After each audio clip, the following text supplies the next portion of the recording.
I remember being quite shocked years ago when I was in municipal government, and that's actually when I first met Brian, and learning about the extent of homelessness in Edmonton. I thought homelessness was just a Toronto problem. Now, there are some problems that are just Toronto problems. You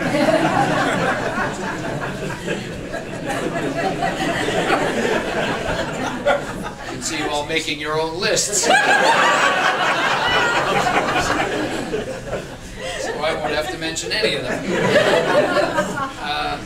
But seriously, the homelessness problem was very visible in Toronto, and it concerned us, but we sort of thought it was our own little secret. But then we learned that Calgary, Bob Hawksworth, the former NDP member of the Assembly, and then here in Edmonton, learning about homelessness here.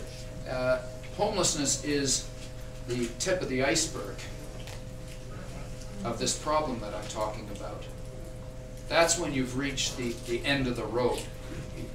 When you can't even have access to a roof over your head in a country that is just overflowing with wealth like ours, something has gone gravely wrong. And there is also, however, financial and social insecurity for the middle income people. I heard today when we met with the students from the university about a study that showed that they were asking families, do you feel that you're going to be able to have your young person go to college or university or get training and apprenticeship so they can get a good job? Have you got the wherewithal to make that happen? This study is apparently done periodically here. 75%, a few years back, 75% of families says, yes, we feel we have the wherewithal. And of course that's a problem because there's 25% who said they didn't, even though their young person might have done very well in high school and should be able to go.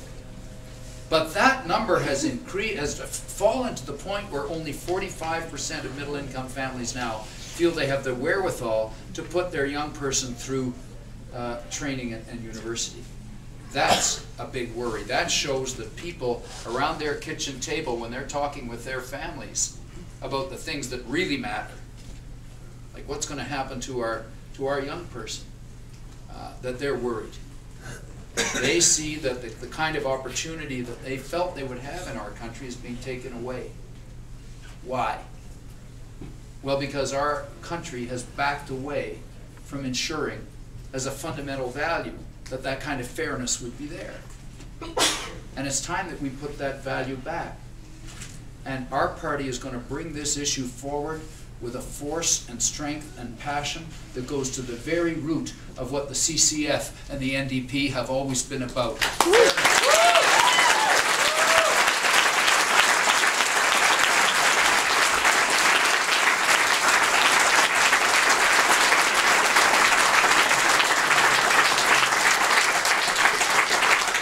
We've seen the policies throughout this entire period. We've seen the policies.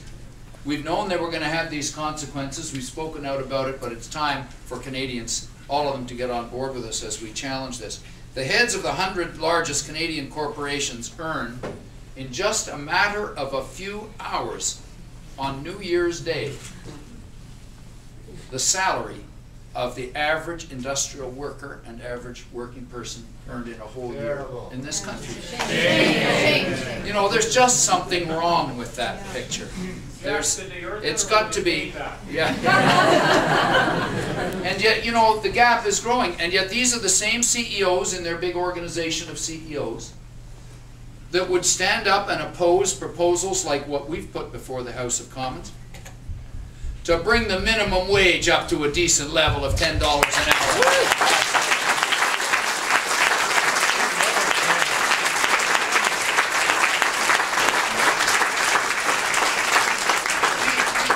The prosperity gap, and we want to see it addressed with some very specific measures, and we're going to propose those measures because these gaps we're starting to see in other areas too. We're seeing it in healthcare with the privatization that's creeping rapidly across our system. We're seeing it with the access to medications that people need, where many people now they're not filling the prescriptions that are given to them by their doctors because they simply can't afford it. Well, that's a failure of our healthcare system to address those issues. Tommy Douglas always said we should have pharmacare. Well, it's about time we did.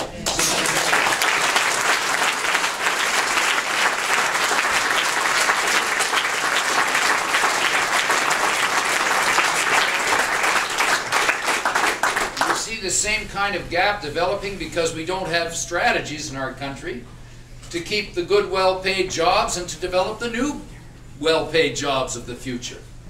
How do we have a green car strategy to say to the auto manufacturers, you can't produce cars that keep polluting at the rate they are. We're going to put in mandatory standards on those emissions, and then we're going to make sure you produce the cars that people really want to use that pollute a heck of a lot less. Yeah. So we're out.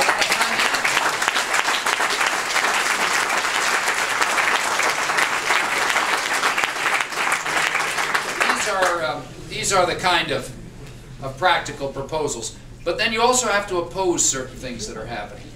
It was just about 2 years ago when the Liberals came forward, after making a lot of promises, they came forward and brought a budget down, and they'd never mentioned they were going to help out the big banks and the big profitable companies, because they're the ones who pay tax, and they were going to give the profitable companies a $4.6 billion tax cut. Well, we felt that was wrong. And I remember some people pointed fingers at us at the time. They said, how could you get in bed with those Liberals? Why do they always use these metaphors? Now they're saying we're doing it with the Conservatives. I find this distasteful. I don't even want to think about it.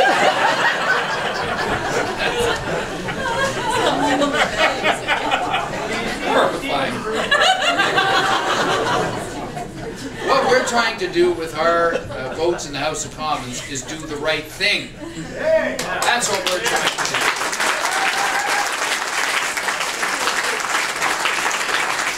So we said, and we had to do it on public TV because these arrogant governments, Liberals and Conservatives, won't meet unless you ask them to in public, apparently. So we did it on TV, and we said if you'll eliminate that $4.6 billion corporate tax cut and move all of those funds that you were going to give to the CEOs and their shareholders who don't need it, and you put it into public transit, you put it into post-secondary education specifically to keep down tuition, and you put it into affordable housing to do something about homelessness, and put a piece of it in foreign aid. If you will do those things, then we will support your budget and try and bring it through. And in fact, that budget passed, and thank God for Chuck Cadman, who came back as an independent member of Parliament and voted for it.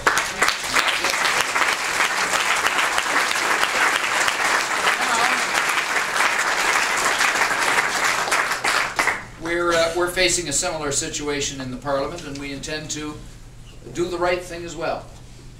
And people will accuse us of one thing and another, but we're going to keep our eye on what Canadians are hoping we can achieve as outcomes for their families. And if we can get cleaner air and put Canada on track to take our position where we should be as leaders on dealing with climate change instead of laggards at the back of the pack, if we can help take us off this wrong path we've been on for far too long and get us on the right path, well, by golly, I think that's the right thing to do, and we're going to try to do that.